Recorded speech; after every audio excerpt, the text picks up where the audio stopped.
In today's video, I'm going to teach you how to view someone else's LinkedIn connections. Now, just to show you all the details clearly, I've created 3 tutorial accounts specifically for this demonstration. I want to ensure we cover everything you need to know about viewing someone else's connections on LinkedIn. First, let's take a look at this LinkedIn account. Here, we're on a profile that isn't connected to the account I'm using right now. As you can see, when you are not connected to a person on LinkedIn, their connections appear as not clickable. They're kind of grayed out, which is LinkedIn's way of saying, sorry, no peeking allowed. This happens because the account viewing the profile isn't directly connected. Now, the key thing to remember here is, in order to view someone's connections, you must first be connected to that person on LinkedIn. Connections are like LinkedIn's own version of a security checkpoint. Once you've become connections, you can freely access their network.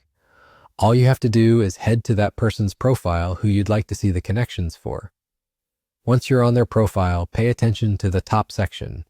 You'll notice an icon labeled Connections right next to the message icon. That's your gateway. Here's the difference you'll spot between accounts you're connected with and those where you're not. For accounts connected to you, the Connections icon will appear as clickable. You can click on it and seamlessly browse through their connections list.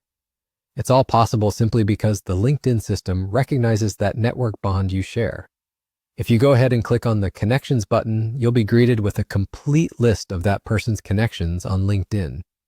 Notice how effortlessly you can view their professional network thanks to being connected.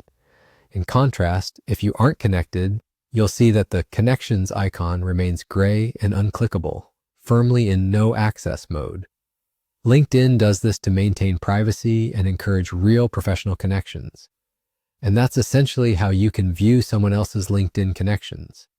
You'll need to make that initial introduction and establish a connection, which then opens up the door to their professional circle.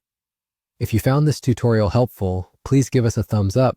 Don't forget to subscribe to the channel and hit that bell icon so you're always updated on our latest uploads. Thank you so much for watching, and I'll see you in the next video.